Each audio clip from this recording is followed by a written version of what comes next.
The frozen wind screamed through the streets of Helena, Montana, with such fury that Violet Zimmerman could barely see her own hands pressed against the frosted window of the general store.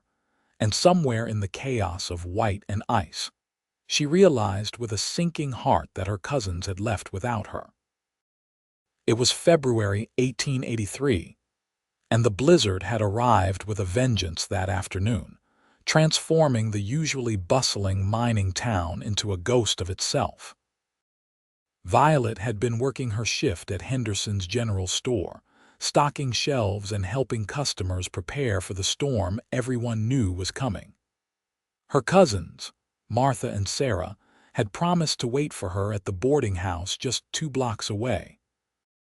They were supposed to ride out the storm together, huddled in the small room they all shared on the second floor.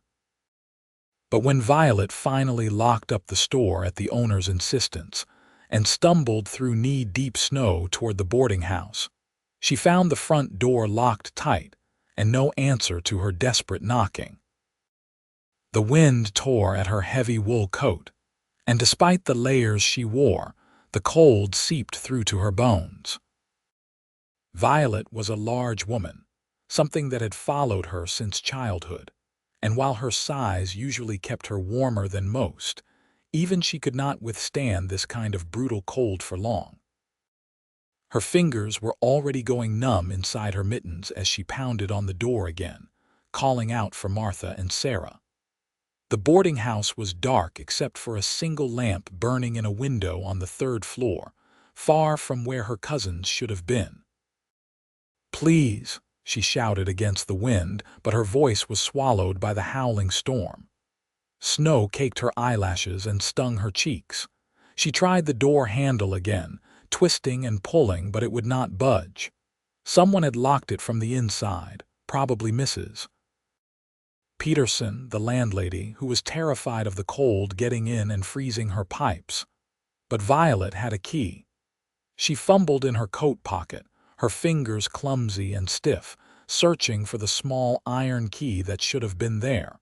It was gone. Panic flooded through her as she searched her other pockets, then checked again, her movements becoming more frantic. The key was not there.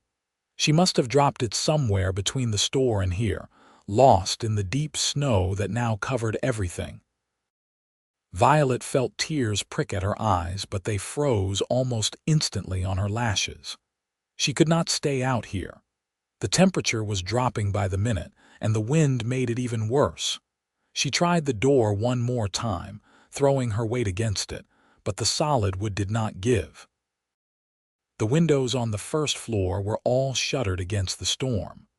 Violet stumbled along the side of the building, hoping to find another entrance, but there was nothing. The back door was locked too, and the cellar entrance was buried under a snowdrift that came up to her thighs. Her mind raced as she tried to think of where else she could go. Most of the businesses in town would be closed and locked up by now. The hotel was 3 blocks away, an impossible distance in this weather. She could barely see 5 feet in front of her face.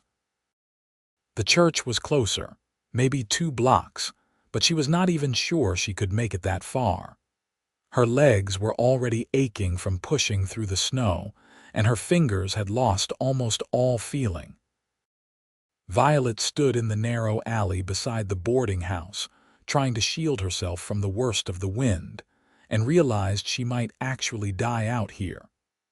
The thought was so absurd, so impossible that she almost laughed.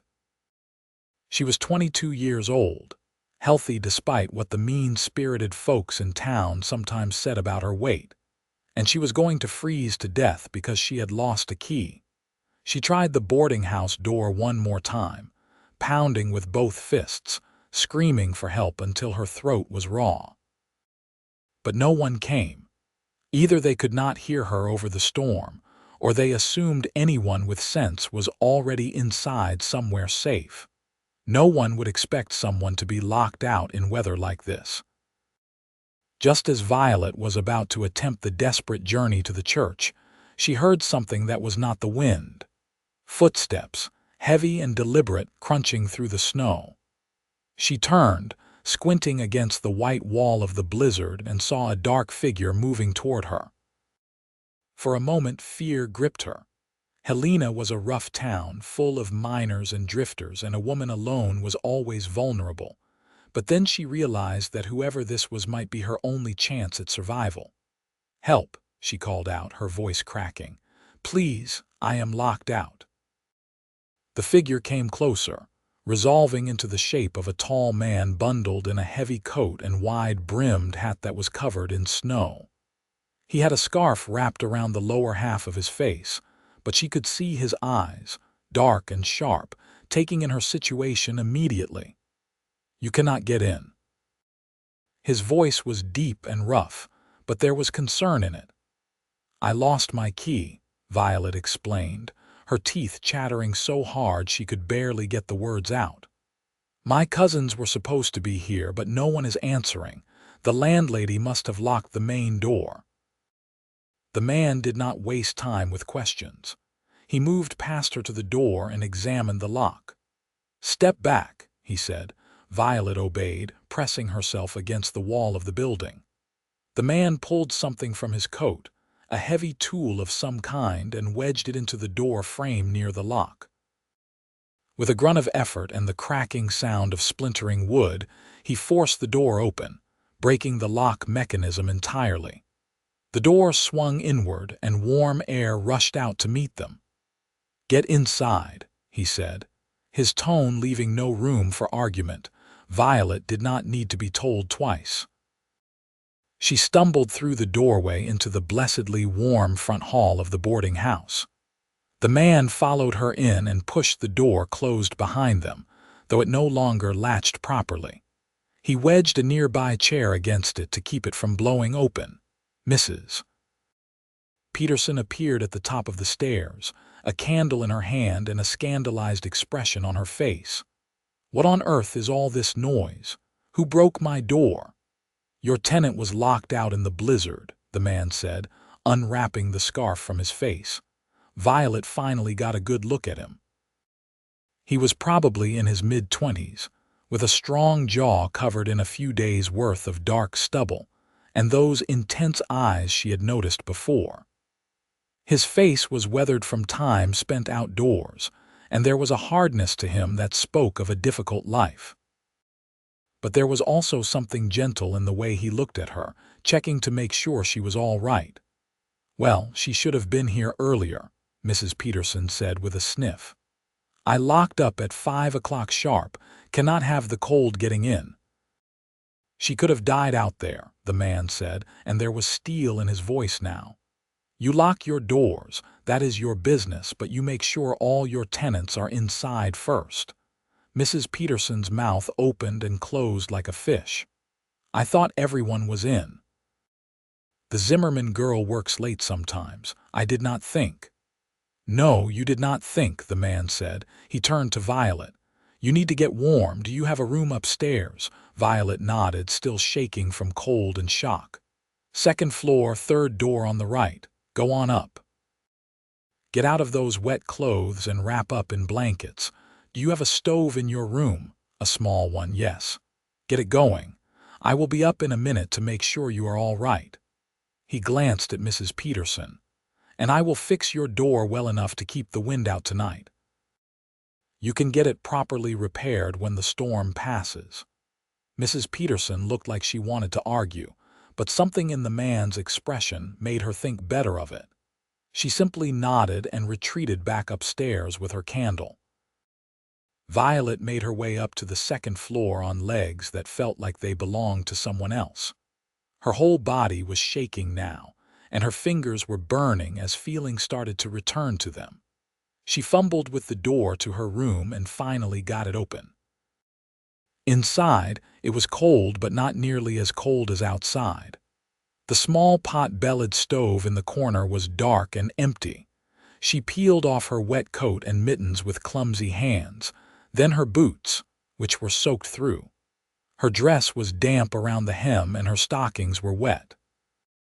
She changed into a dry nightgown and wrapper, Her fingers still barely working, then tried to get the stove going. Her hands were shaking too badly to strike a match properly. A knock on the door made her jump. "It is Nathan Connors," the man's voice came through the wood. "May I come in?" "I brought firewood." "Yes, please," Violet said, giving up on the matches. The door opened and Nathan entered, carrying an armload of wood that he must have retrieved from the storage area downstairs.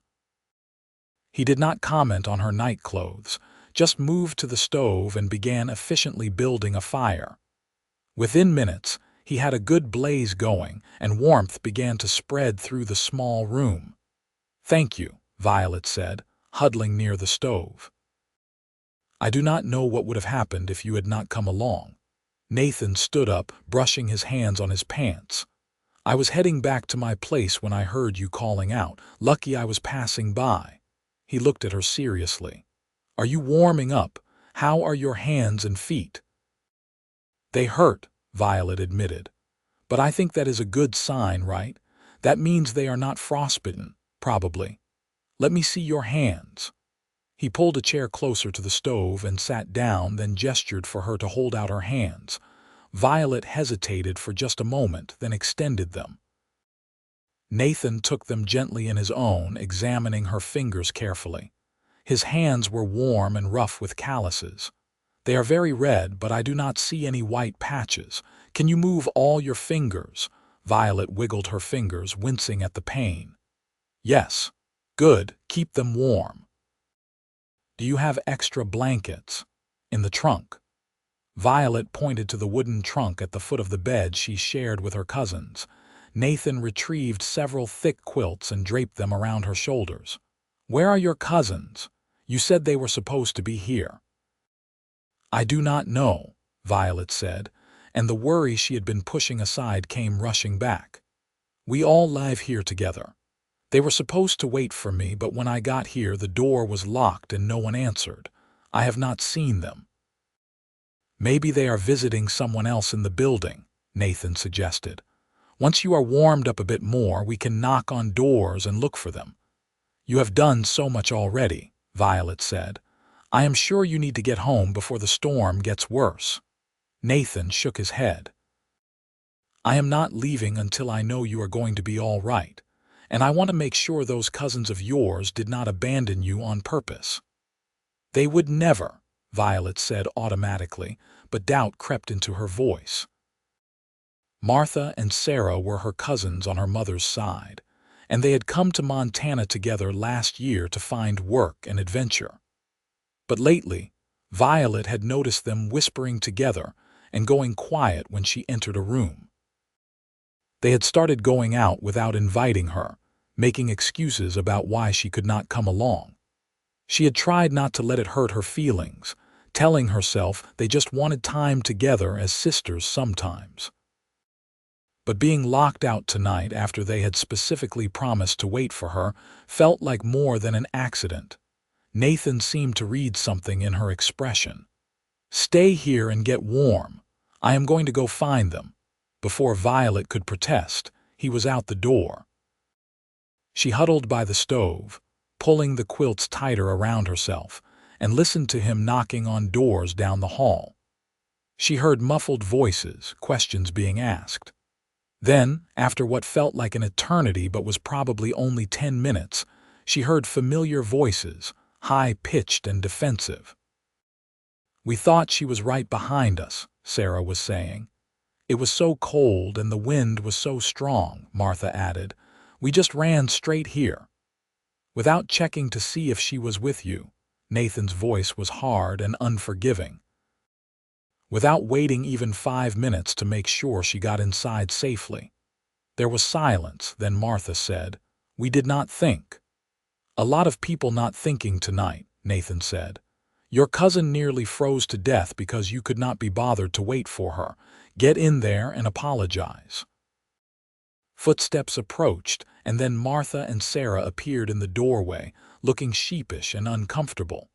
Behind them, Nathan's expression was grim. "Violet, we are so sorry," Martha said, but her tone was more annoyed than apologetic. We really did think you were right behind us." "I was at work," Violet said quietly. "Where you knew I would be, you promised to wait." Sarah crossed her arms. "Well, you are fine now, so there is no harm done." "No harm done," Nathan's voice was sharp. "She was locked out in a blizzard. She lost her key and the landlady had locked the door. If I had not come along when I did, you would have found her frozen body in the morning." Both women paled at that, and for the first time they seemed to realize the seriousness of what had happened. Martha's hand went to her mouth. "Oh God, Violet, we really did not think. We were so cold and we just wanted to get inside and we assumed you would have your key." "I did have a key," Violet said. "I lost it in the snow." The room fell silent. Sarah looked at the floor and Martha twisted her hands together. Finally, Martha said, "We truly are sorry. We should have made sure you were with us." It was not much of an apology, and Violet could see that Nathan thought the same thing from the way his jaw tightened. But she was too tired and still too cold to get into an argument about it. "Just go to bed," she said. "We can talk about it tomorrow." Martha and Sarah did not need to be told twice. They retreated to the bed and began changing into their night clothes, pointedly ignoring both Violet and Nathan. Nathan watched them for a moment, then turned his attention back to Violet. "Will you be all right here with them tonight?" he asked quietly. Violet nodded. "Yes, thank you, Mr. Connors, for everything. You saved my life." Nathan's expression softened. "Nathan, just Nathan, and I am glad I was there." He hesitated, then added, "I meant what I said to them. Never again. You do not go anywhere in this weather without making sure you have a way to get inside safely. And you do not trust other people to look out for you, not if tonight is any indication." "Never again," Violet repeated softly, the words settling into her heart like a promise. Nathan nodded. "I am going to fix that front door well enough to keep the wind out, then I will head home. My room is at the boarding house 2 streets over above the saddle shop. If you need anything, you can find me there, or I work at the livery stable most days." "Thank you," Violet said again. "I owe you my life." "You do not owe me anything," Nathan said. "Just take care of yourself and find better people to rely on." He left then, closing the door quietly behind him. Violet sat by the stove, listening to him work on the front door downstairs, listening to her cousins whisper to each other in bed. She should probably join them, share the warmth of the bed, but she could not bring herself to do it. Not tonight. Instead, she pulled the chair closer to the stove, wrapped herself in the quilts Nathan had given her, and tried to stop shaking. The next morning the blizzard was still raging, and the world outside was completely white. Violet woke stiff and sore from sleeping in the chair, but alive and warm. Martha and Sarah were still asleep, curled together in the bed like they had done since they were children. Violet looked at them and felt a pang of loneliness so sharp it almost took her breath away. They had each other, had always had each other, and she was the extra one, the cousin who tagged along, the one they tolerated but did not really want around. She got dressed quietly and went downstairs. Mrs. Peterson was in the kitchen, making breakfast for the tenants who were all trapped inside by the storm. The front door had been repaired well enough that it closed and latched, though it would definitely need proper fixing once the weather cleared. "Good morning, Miss Zimmerman," Mrs. Peterson said, her tone considerably more friendly than it had been the night before. "I trust you are feeling better." "Yes, thank you," Violet said. "I am very sorry about the confusion last night," Mrs. Peterson continued. "I should have made certain all my tenants were inside before locking up. It will not happen again." "Thank you," Violet said, accepting the apology even though she could tell it was motivated more by fear of losing a paying tenant than genuine remorse. "That young man, Mr. Connors, is he a friend of yours?" Mrs. Peterson asked with a gleam of curiosity in her eyes. No, I had never met him before last night. He just happened to be passing by when I was locked out. Well, you are very fortunate he did. He is a good man, that one. Works hard at the livery, keeps to himself mostly. Came to Helena about 6 months ago from Wyoming, I heard. Cowboy type, worked on ranches and such. I think he is saving up to buy land of his own someday. Violet absorbed this information, picturing Nathan as he had been last night, strong and capable and kind. She wondered if she would see him again, or if last night had been a brief crossing of paths that would never be repeated. The blizzard lasted 3 days. 3 long days of being trapped inside the boarding house with Martha and Sarah, who alternated between apologizing profusely and acting like nothing had happened. By the time the storm finally broke and the sun came out, Violet was ready to scream from the tension. Her cousins had made it clear in a dozen small ways that they had not really done anything wrong, and that Violet was being overly sensitive about the whole thing. On the 4th day, the town began digging itself out. Violet went back to work at the general store, helping Mr. Henderson restock shelves and deal with the rush of customers who needed supplies after being trapped indoors. She threw herself into the work, grateful for the distraction. But her mind kept wandering back to Nathan Connors, to the way he had broken down that door without hesitation, to the way he had looked at her like she mattered.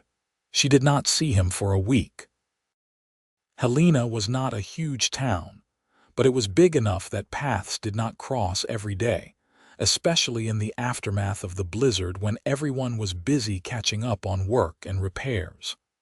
Violet told herself it did not matter, that he had just been a good Samaritan doing the right thing, nothing more. But she found herself looking for him anyway, scanning faces on the street, listening for his voice. Then one afternoon, as she was leaving the general store after her shift, she saw him coming out of the livery stable across the street. He was wearing work clothes and leading a horse, but he looked up and their eyes met. For a moment, they just stared at each other across the muddy street. Then Nathan smiled, and Violet felt something warm unfold in her chest. He tied up the horse and walked over to her. "Miss Zimmerman." "How are you?" "I am well, thanks to you," Violet said. "And please call me Violet." "Violet," Nathan repeated like he was testing the name. "I am glad to see you looking so much better than the last time I saw you." "I cannot thank you enough for what you did," Violet said. "You saved my life, Nathan." He shook his head. "Anyone would have done the same."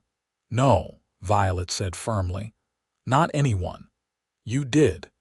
You broke down that door and you made sure I was safe, and then you came back and fixed the door so the rest of us would not freeze either. That is not something just anyone would do." Nathan looked uncomfortable with the praise, but also pleased.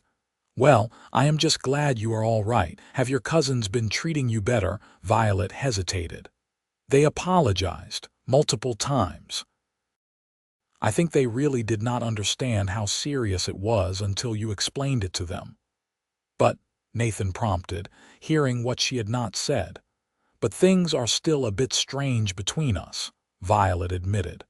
"I think they are angry that I am angry, if that makes sense.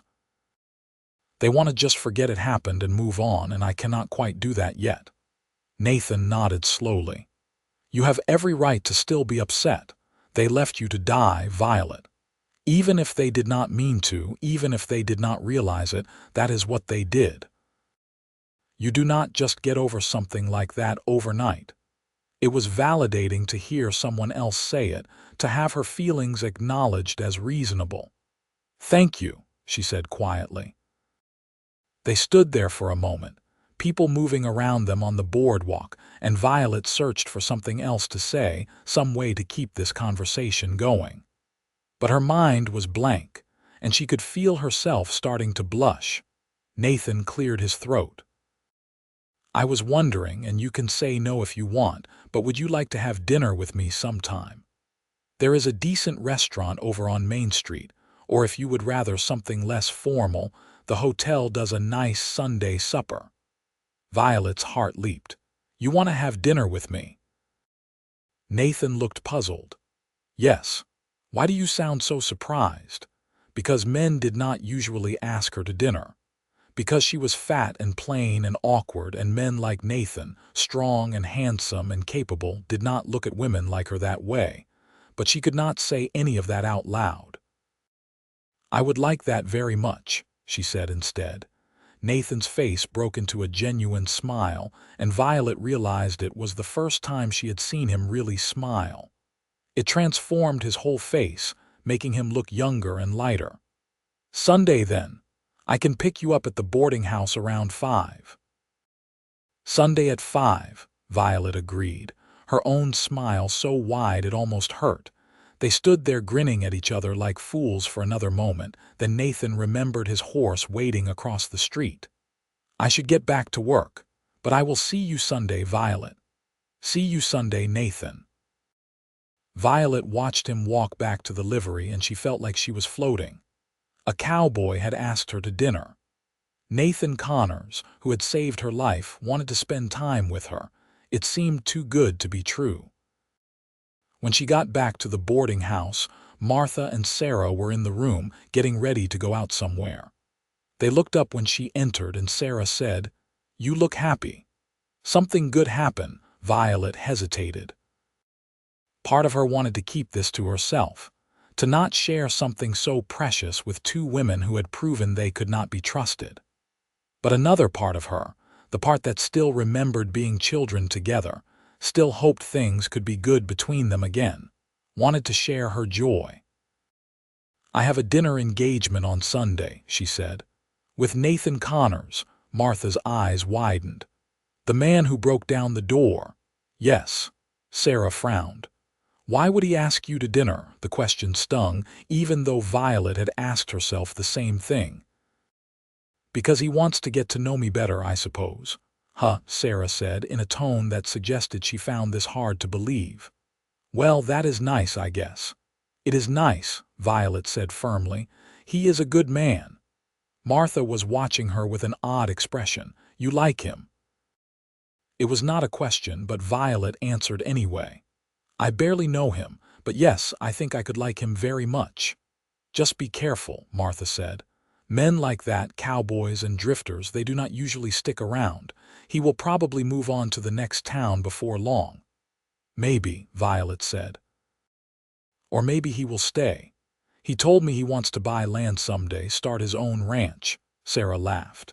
"Every cowboy says that. It does not mean anything." Violet felt her happiness deflating like a punctured balloon. Why did they always have to do this? Why could they not just be happy for her? "I am going to give him a chance," she said quietly. "He deserves that much after what he did for me." "Of course," Martha said quickly. "We are not saying you should not see him. We just do not want you to get hurt." But Violet heard what they were really saying. They did not think Nathan could genuinely be interested in her. They thought he was either using her for something or would get bored and leave. And maybe they were right.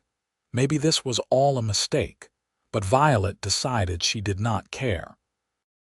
She was going to have dinner with Nathan Connors on Sunday, and she was going to enjoy every minute of it, regardless of what came after. Sunday arrived cold but clear. Violet spent the entire day in a state of nervous anticipation, trying on every dress she owned and hating how she looked in all of them. Martha and Sarah had gone out, claiming they had plans with friends, and Violet was grateful to have the room to herself.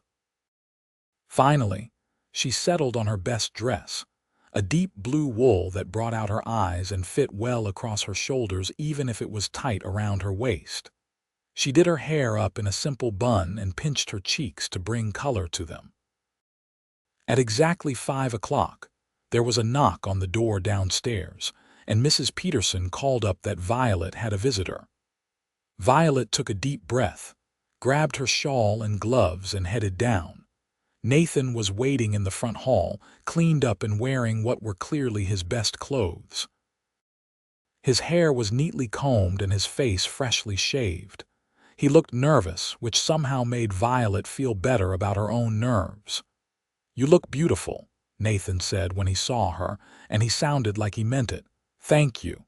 You look very handsome yourself." They walked together to the restaurant on Main Street, making slightly awkward small talk about the weather and the state of the roads after the blizzard. But once they were seated at a table and had ordered their food, the conversation began to flow more naturally. Nathan told her about growing up on a small ranch in Wyoming, the youngest of 4 brothers. His family had fallen on hard times when he was 16, losing the ranch to debt, and the brothers had all scattered to find work where they could. Nathan had worked as a cowboy on various ranches throughout Wyoming and Montana, learning everything he could about horses and cattle and land management. His dream was to save enough money to buy a small piece of land and start his own ranch, modest at first, but something he could build over time. "What brought you to Helena?" Violet asked. "The mines initially," Nathan said. "I thought I could make good money working in the mines and save up faster, but I hated being underground. Could not breathe down there, felt like the earth was going to swallow me whole. So I got a job at the livery instead. The pay is not as good, but I can sleep at night." Violet understood that. She told him about growing up in Illinois, the daughter of a school teacher and a seamstress. She had been a chubby child who became a fat young woman, and life in a small town had not been kind about that. When her cousins had written about coming to Montana for adventure and opportunity, Violet had jumped at the chance to join them, hoping that a new place might mean a new start. "Has it been?" Nathan asked. "A new start, I mean," Violet considered. "In some ways. People here do not know me as the fat girl from the schoolhouse. I am just Violet who works at the general store, but some things do not change no matter where you go." "Like cousins who do not appreciate you," Nathan said. "Among other things." Nathan reached across the table and took her hand. "I appreciate you. I know we have only just met, but I want you to know that. I think you are smart and brave and kind, and anyone who does not see that is a fool." Violet felt tears prick at her eyes. "You do not even know me. I know you worked late to help people prepare for a blizzard, even though it put you at risk. I know you forgave your cousins even though they did not really deserve it. I know you are sitting here having dinner with a rough cowboy who does not have much to offer, which tells me you are willing to give people a chance. That is enough for me to know you are someone special." "You have plenty to offer," Violet said. "You saved my life, Nathan. That matters." "You matter." They sat there holding hands across the table, the food growing cold, and Violet felt something shift inside her. This was real. Whatever was happening between them, it was real and honest and good. For the first time in a long time, she felt seen, truly seen by another person. The dinner stretched into the evening and they talked about everything and nothing. Nathan walked her back to the boarding house as the sun was setting, painting the sky in shades of pink and gold. At the door, he hesitated, then leaned down and kissed her cheek, gentle and careful. "Can I see you again?" he asked. "Yes," Violet said. "Please. Tuesday evening. We could take a walk if the weather holds." "I would like that." Nathan smiled, that wonderful transforming smile, and Violet felt like she could float away. She watched him walk down the street until he turned the corner, then went inside, her heart full to bursting. Martha and Sarah were in the room when she got there, and they looked up expectantly. "How was it?" Martha asked. "It was wonderful," Violet said, and she could not keep the happiness out of her voice. "So you are going to see him again?" Sarah asked. "Yes, Tuesday." The cousins exchanged a look that Violet could not quite read. "That is good," Martha said, but she did not sound like she meant it. We are happy for you." Violet decided not to push it. She was too happy to let their doubts ruin her mood. She got ready for bed and lay down, replaying every moment of the evening in her mind. Nathan's words echoed in her head. Never again. He had said she should never trust others to look out for her again, but Violet was beginning to think she could trust him. She wanted to trust him. Over the next few weeks, Violet and Nathan saw each other as often as their work schedules allowed. They took walks through Helena, bundled up against the cold. They had dinner together at the restaurant or sometimes at the hotel. Nathan taught her about horses, bringing her to the livery to meet his favorites. Violet showed him her favorite spots in town, the library where she borrowed books, the little park that would be beautiful once spring came. With each meeting, Violet fell a little more in love. Nathan was everything she had never dared to hope for in a man. He was kind and patient, funny and thoughtful. He treated her like she was precious, like her opinions mattered, like her presence was a gift. And slowly, carefully, Violet began to believe that maybe she deserved that. Maybe she was not the worthless fat girl she had always been told she was. Maybe she was worthy of love. Nathan seemed to be falling too. He looked at her with such warmth in his eyes, held her hand like he never wanted to let go. He told her about his dreams for the future, and more, those dreams seemed to include her. He talked about the ranch he wanted to build and described where the house would sit, how many horses he would raise. And he would look at Violet when he said these things, like he was trying to gauge whether she could see herself in that future too. Violet could. She could see it so clearly it ached. A ranch, a home, a life with Nathan. It seemed impossible and wonderful and terrifying all at once, but not everyone was happy about their growing relationship. Martha and Sarah became increasingly cold toward Violet, making snide comments about her spending all her time with Nathan. They complained that she was never around anymore, even though they had not wanted her around before. Other people in town started to talk too. Mrs. Peterson made pointed comments about young women who got too serious with men too quickly. Some of the customers at the general store gave Violet knowing looks and asked intrusive questions about her cowboy beau. Violet tried to ignore it all, but it wore on her. She was not used to being the subject of gossip, not like this. And there was a particular cruelty to some of the talk, whispers about what a man like Nathan could possibly see in a woman like her. People speculated that he must be after her money, even though she had none. Or that he was using her for something, though no one could agree on what. Nathan heard the talk too, and it made him furious. One evening, as they were walking back from dinner, he brought it up.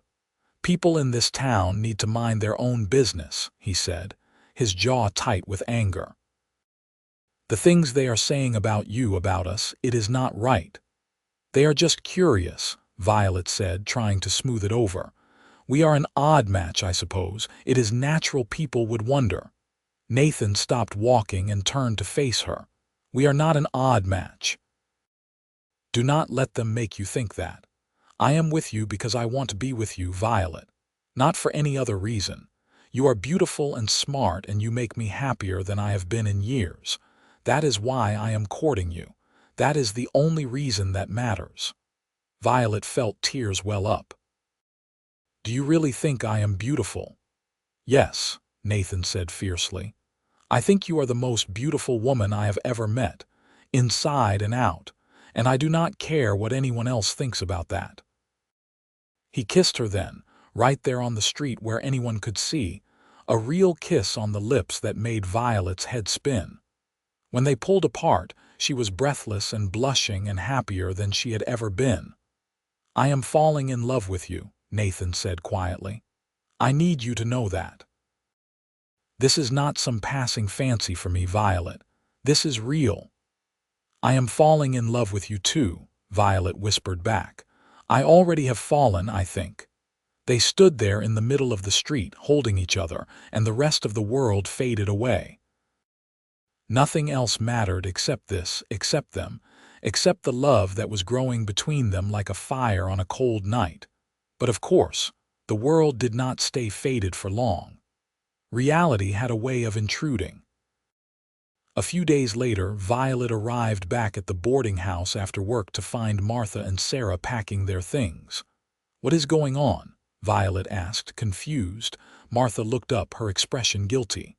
"We are moving out. Sarah and I found a different place to stay." "What? Why?" Sarah spoke up, defensive. "We found a room that is cheaper and it is just the two of us. We figured you would want your own space anyway, now that you are spending all your time with Nathan." Violet felt like she had been slapped. "You are leaving me, just like that?" "We are not leaving you," Martha said. "We are just moving to a different boarding house. It is only a few blocks away. We will still see you all the time." "But you did not even talk to me about this. We have been sharing this room for over a year. I thought we were in this together." "We were," Sarah said. "But things change, Violet. You have your life with Nathan now, and Martha and I need to think about our futures too." "What does that have to do with moving out?" The cousins exchanged another one of those looks. "Finally," Martha said, "there are some young men who have shown interest in us, and they have suggested we might meet more people if we were not always seen with you.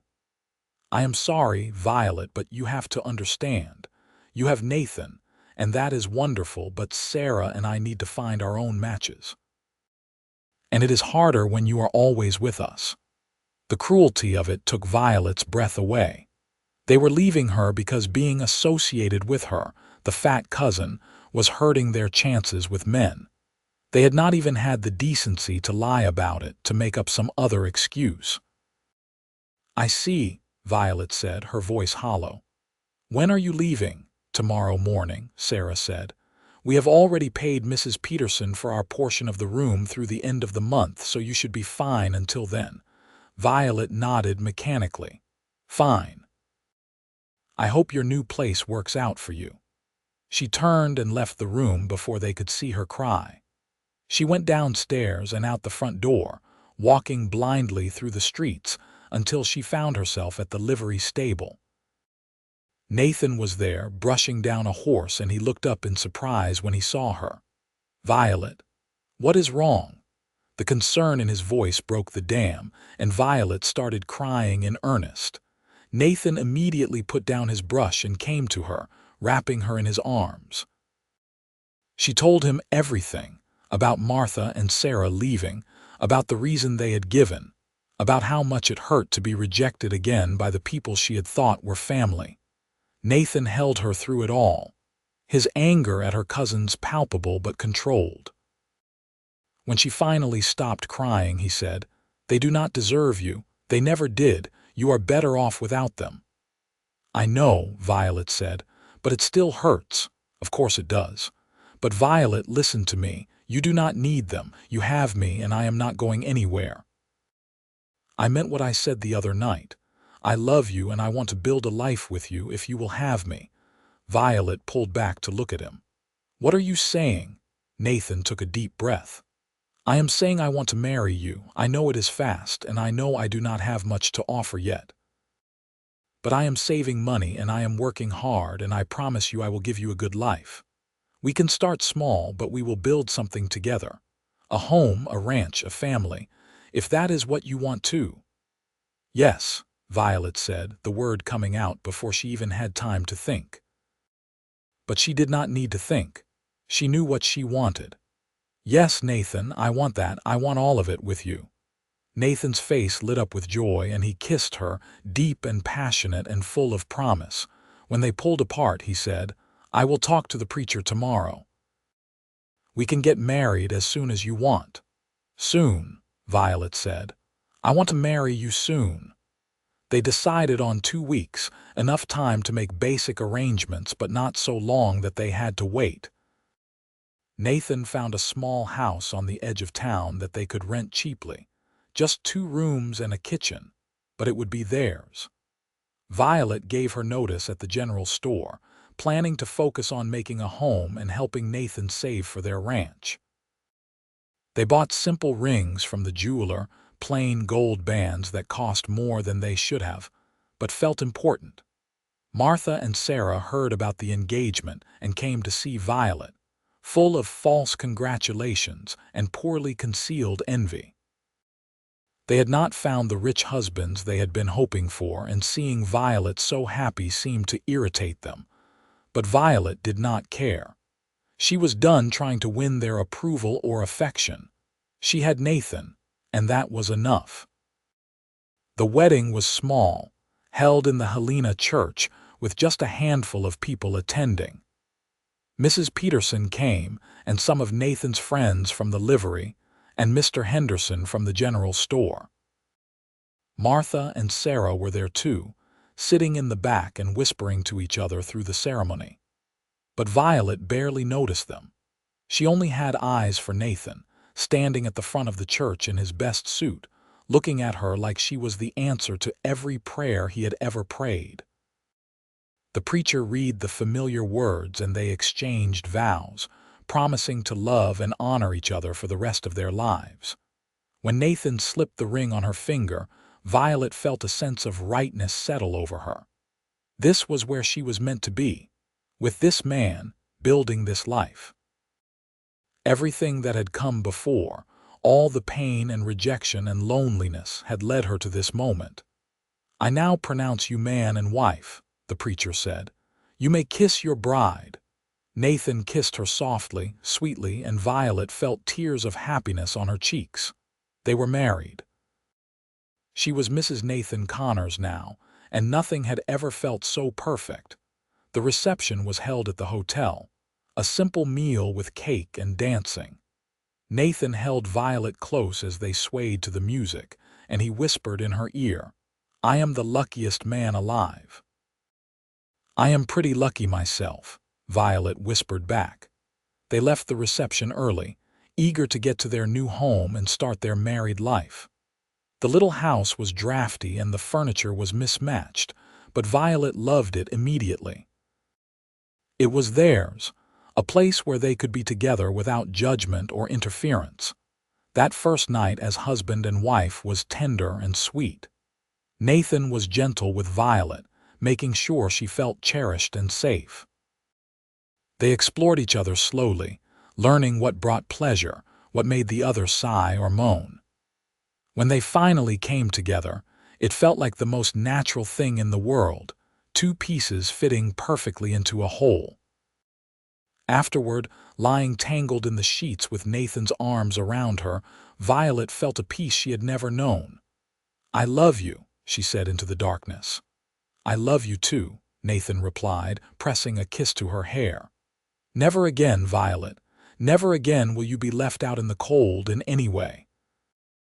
I am here and I am staying, and I will always make sure you are safe and warm and loved." "Never again," Violet echoed, and she knew it was a promise they would both keep. The weeks turned into months and Violet and Nathan settled into married life. It was not always easy. Money was tight, and they had to be careful with every penny.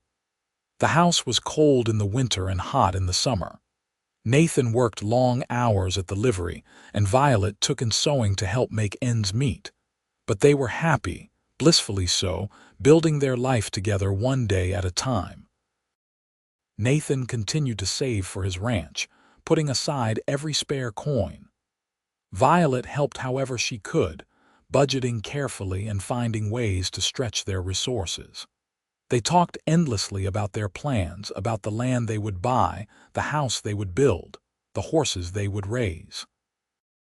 It was a dream they shared, and it kept them going through the hard times. In the spring, Violet realized she was pregnant. She told Nathan over dinner one night, nervous about how he would react. They had not planned for a baby so soon, and she worried he would see it as a setback to their ranch dreams. But Nathan's face broke into the biggest smile she had ever seen. "We are going to have a baby?" he asked, his voice full of wonder. "Yes," Violet said, smiling now too. In the fall, I think. Nathan got up and pulled her into his arms, holding her tight.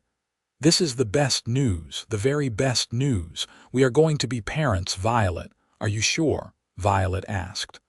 I know we wanted to save more money first. Money will come, Nathan said firmly. But this, a child, our child, this is a blessing. We will figure it out. We always do. And they did. Nathan took on extra work where he could find it, and Violet sewed even more, though she had to stop as her pregnancy advanced and it became harder to sit for long periods. The baby arrived in October, a healthy boy with Nathan's dark hair and Violet's blue eyes. They named him Samuel, after Nathan's father. Holding Samuel for the first time, Violet felt a love so fierce it almost frightened her. This tiny person, so vulnerable and dependent, was theirs to protect and raise. She looked at Nathan, who was staring at their son with tears in his eyes, and she knew they were going to be all right. They were a family now, and nothing could break that. The first year with Samuel was exhausting and wonderful. He was a good baby, healthy and happy, and he filled their little house with noise and laughter. Nathan was a devoted father, helping with feedings and diaper changes without complaint. He would walk Samuel around the room when he was fussy, singing old cowboy songs in his rough voice until the baby fell asleep. Money was even tighter with 3 mouths to feed, but they managed. The dream of the ranch had to be pushed back a bit, but it was not forgotten. Nathan still saved what he could, and they still talked about it, planning for the day when they would have their own land. When Samuel was 18 months old, Nathan came home with big news. A rancher he knew, an older man named Frank Morrison, was selling off a portion of his land. It was not much, just 80 acres on the edge of his property, but it was good grazing land with a creek running through it. And Morrison was willing to sell it cheap to Nathan, as long as he paid at least half up front. Do we have enough? Violet asked, her heart pounding. Nathan did the math again, figures they had both memorized from checking so many times. Just barely. If we use all our savings and I sell my horse, we can make the down payment. We would have to take out a loan for the rest, but we could do it, Violet. We could finally have our ranch. Your horse, Violet said. Nathan loved that horse, a black gelding named Chance he had raised from a colt. It is worth it, Nathan said. To get our own land, it is worth everything. They talked it over for hours, weighing the risks and the possibilities. It would mean being even more careful with money, even more sacrifices. But it would also mean owning their own piece of Montana, having a place to truly call home. Finally, they decided to take the leap. Nathan sold Chance, and Violet cried almost as much as he did when the horse was led away by his new owner. They took their savings and went to see Frank Morrison, who drew up the papers and shook Nathan's hand with a smile. This land is good to those who are good to it, Morrison said. I think you will do well here, Connors. The land came with a small, run-down cabin that had been used for storage. It needed a lot of work, but it was shelter, and it was theirs. They moved out of the little house in town and into the cabin, bringing their few possessions in a borrowed wagon. It was a step backward in some ways. The cabin was smaller and in worse condition than the house had been.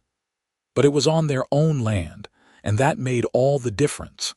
Nathan worked harder than ever, fixing up the cabin while also taking on jobs in town to pay for supplies and food.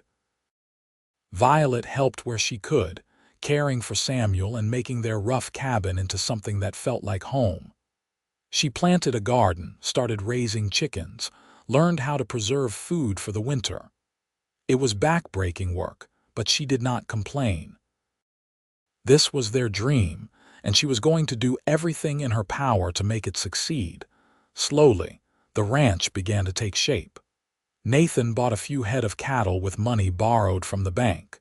He built a small barn and repaired the fences. He worked from before dawn until after dark, his hands calloused and his back aching, but he never lost his smile. Every night, he would come home to Violet and Samuel, exhausted but happy, and they would eat dinner together and talk about the progress they had made. 2 years after they bought the land, Violet became pregnant again. This time, she was not nervous about telling Nathan. She knew he would be thrilled, and he was. Their second child, a girl they named Clara, was born in the spring of 1887. She had Violet's round face and Nathan's dark eyes, and she was a quiet, content baby who rarely fussed.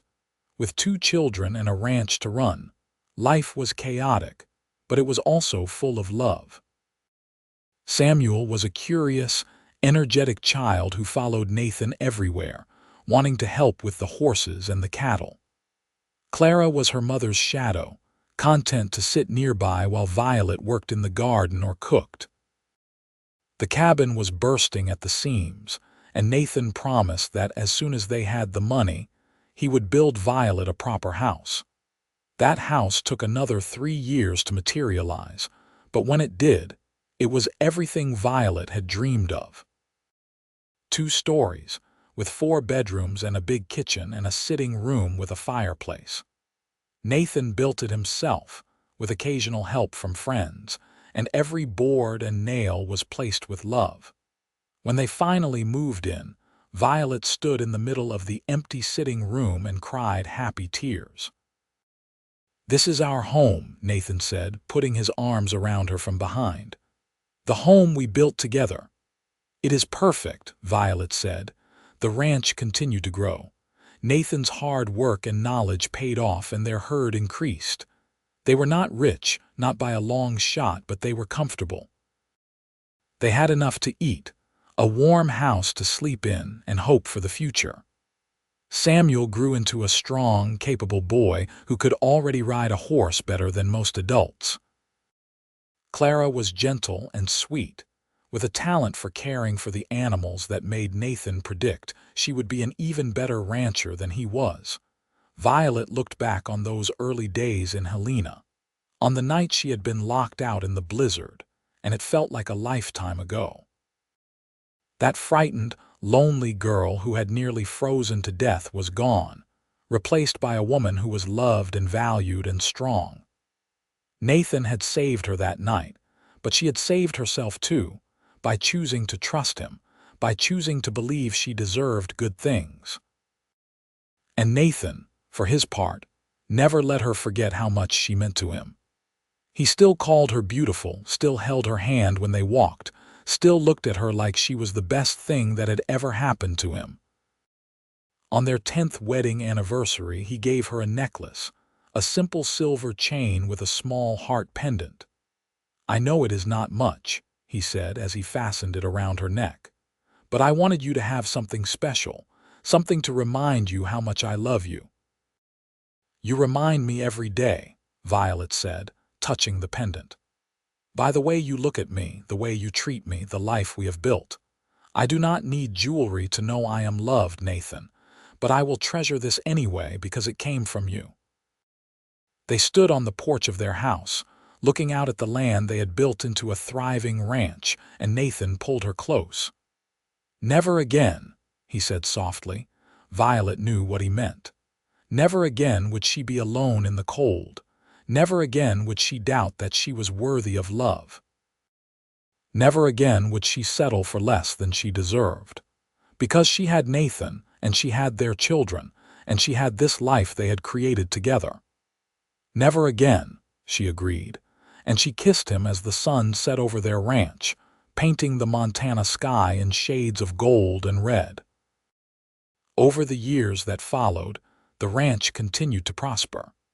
They had 2 more children, another boy named Thomas and then another girl named Lily. The house that had seemed so big when they first moved in was now always full of noise and laughter and the chaos of a large family. Nathan taught all the children to ride and rope and care for the animals. Violet taught them to read and write and do arithmetic, giving them the education she had received from her schoolteacher father. Samuel grew into a fine young man, serious and hardworking like his father. At 19, he started courting a girl from town, a sweet-natured rancher's daughter named Emma. Nathan approved of the match, and Violet loved Emma like a daughter. They were married in the summer of 1896, and Nathan gifted them a portion of the ranch land to start their own family. Clara remained close to home, helping Violet with the younger children and the household. She had a gift with animals that was almost magical. Even the wildest horse would calm under her touch. She was in no hurry to marry, she said, content with the life she had on the ranch. Violet understood. Clara was like her in so many ways, comfortable in her own skin and not needing anyone else's approval to be happy. Thomas and Lily were still young, full of energy and mischief, keeping Violet and Nathan on their toes. But even with the chaos, Violet would not have changed a thing. This life, messy and loud and wonderful, was everything she had never known she wanted. Nathan started having trouble with his back when he was in his 40s, the result of years of hard labor. The doctor in Helena told him to take it easy, but Nathan was not the type to sit still.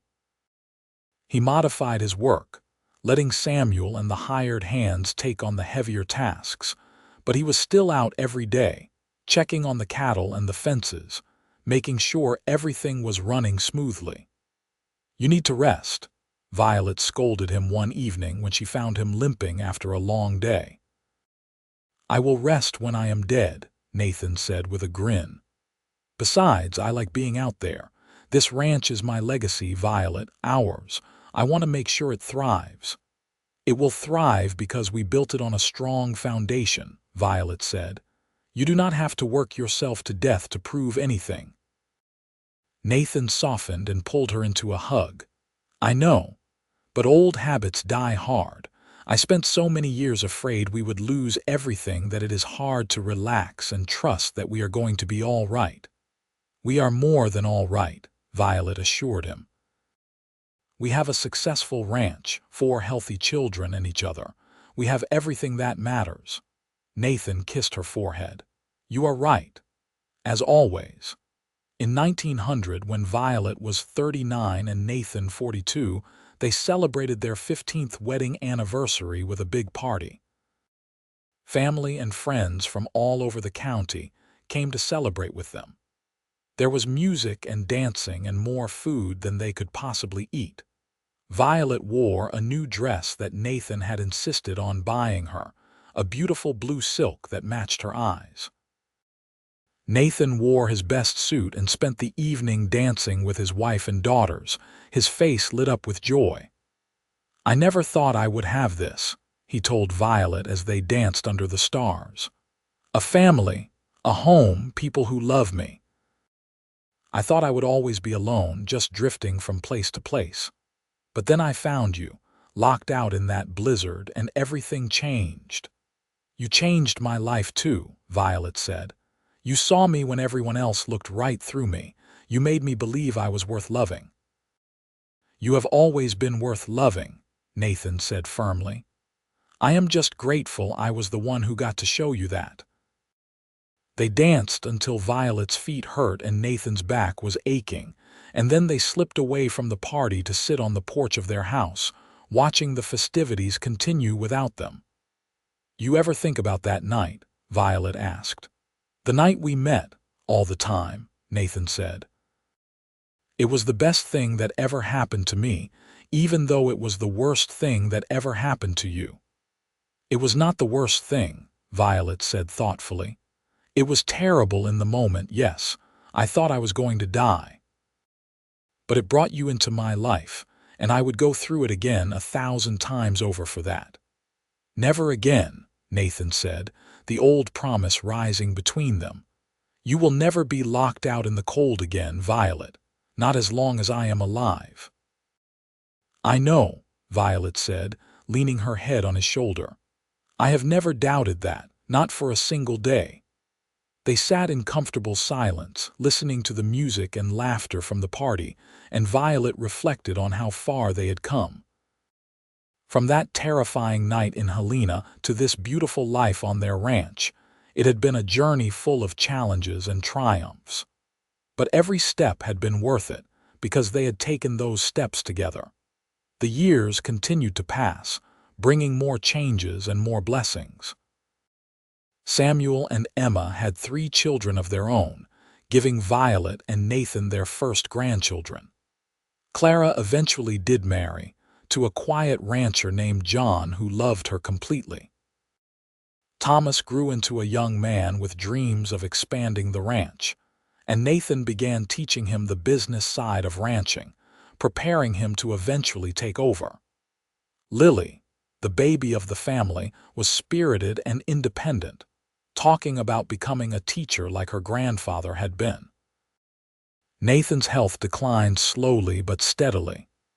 His back pain worsened, and he developed a cough that the doctor could not quite cure. But he remained active and engaged, refusing to let his body's limitations stop him from living fully.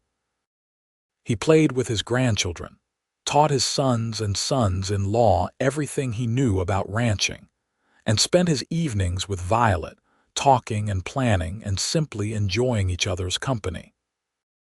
On their 20th anniversary, Nathan surprised Violet with a trip to Helena, their first visit to the city together since they had left all those years ago. They stayed at the hotel where they had held their wedding reception and walked the streets where they had courted. The boarding house where Violet had lived was still standing, though it had changed hands and been renovated. They stood outside it, holding hands, and remembered. "I broke down that door," Nathan said, pointing to the entrance. "I thought the landlady was going to shoot me." "You saved my life," Violet said. "Right here on this very spot you saved me in every way a person can be saved." Nathan turned to her, his eyes serious. "You saved me too, you know. I was drifting, lost, trying to find something to anchor me, and then I found you and suddenly I had a purpose. A reason to work hard and build something lasting. You gave me that, Violet." "We gave it to each other," Violet said. They went back to the ranch the next day, eager to return to their home and their family. As they rode up the long drive, seeing the house Nathan had built and the land they had nurtured, Violet felt a swell of pride and gratitude. This was their legacy, built from nothing but love and determination, and the promise they had made to each other on a cold night so long ago. Nathan lived to see all 4 of his children married and settled. He lived to hold 8 grandchildren in his arms. He lived to see the ranch expand to over 200 acres, a thriving operation that employed several families and was known throughout the county for the quality of its cattle. He lived to celebrate 25 years of marriage to the woman he loved more than anything in the world. But in the winter of 1910, Nathan's cough worsened into pneumonia, and despite the doctor's best efforts, he began to fade. Violet sat by his bedside day and night, holding his hand and telling him stories of their life together. Their children and grandchildren came to say goodbye, filling the house with love and tears. On a cold February night with snow falling outside the window, Nathan squeezed Violet's hand and smiled at her. "Never again," he whispered. "Never again," Violet said, tears streaming down her face. "You kept your promise, Nathan. Every day of our life together you kept your promise." "So did you," Nathan said. "You loved me, Violet. You made me a happy man. I have no regrets." "Neither do I," Violet said. Nathan closed his eyes and took his last breath with Violet's hand in his, just as he had wanted. Violet sat with him for a long time after, not ready to let go, but knowing she had to. He was gone, but the love they had shared, the life they had built, that would live on. The funeral was held on a bright, cold day, and it seemed like half the county turned out to pay their respects.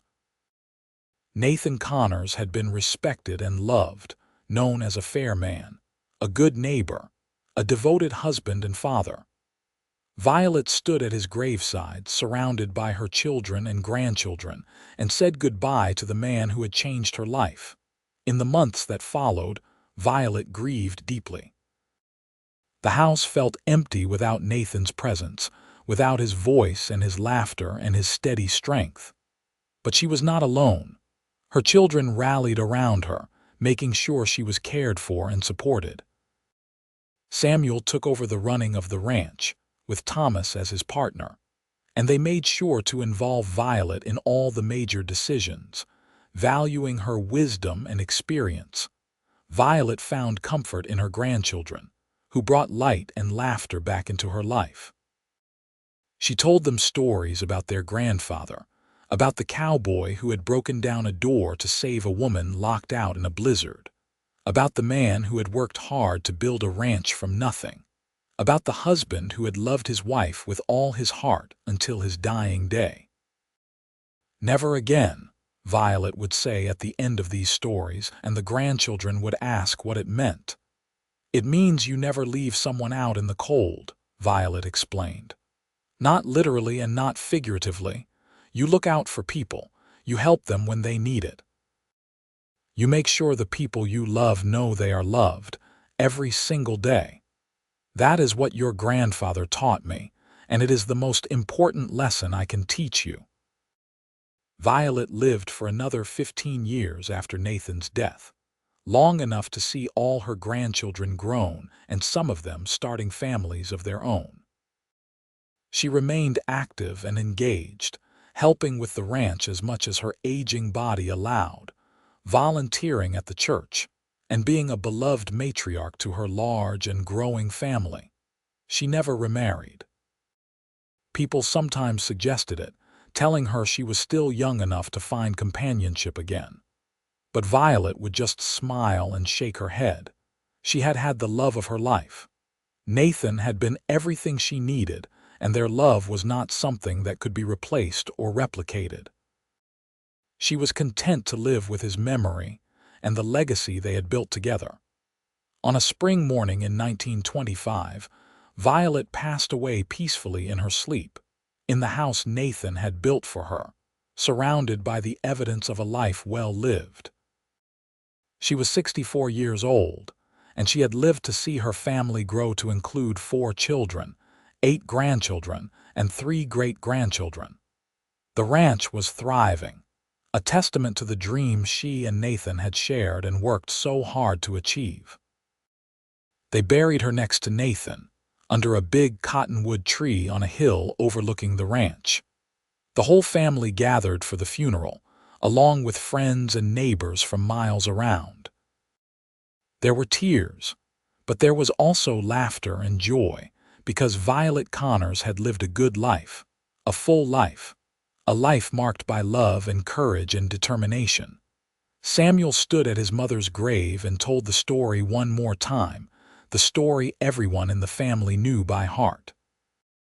The story of how his father had found his mother locked out in a blizzard, how he had broken down a door and said, "Never again," how that promise had become the foundation of a love that lasted a lifetime. "They kept their promises to each other," Samuel said, his voice thick with emotion. "They built a life together from nothing, through hard work and love and faith in each other. And they taught us all what it means to truly love someone, to stand by them through everything, to never leave them out in the cold. That is the legacy they left us, and it is one we will carry forward." The family gathered around the graves, and someone started singing, an old hymn that Violet had loved. The voices rose together, carried on the Montana wind, a song of love and loss and hope. And somewhere, in whatever comes after this life, Violet and Nathan Connors were together again, still holding hands, still keeping their promises, still loving each other with the same fierce devotion that had defined their time on Earth. The ranch continued for generations, passing from Samuel to his children and then to theirs. And every generation was told the story of Violet and Nathan, of the blizzard and the broken door and the promise that changed everything. It became a family legend, a reminder of where they came from and what mattered most. Never again would they leave someone out in the cold. Never again would they fail to help someone in need. Never again would they take love for granted or forget to show the people in their lives how much they mattered. It was the lesson Violet and Nathan had taught, not just with their words but with their lives, and it became the code the family lived by. And so the story of the obese girl who was locked out in a blizzard, and the cowboy who broke the lock and said, "Never again," lived on, not just as a tale of romance and rescue, but as a testament to the enduring power of love, the importance of keeping promises, and the beautiful life that can be built when two people choose each other and refuse to give up, no matter how hard things get. It was a story of hope and redemption, of second chances and new beginnings, and it would be told and retold for as long as the Connors family existed, a reminder that sometimes the worst moments of our lives can lead to the very best, and that true love, when nurtured and protected, can last not just a lifetime but for generations to come.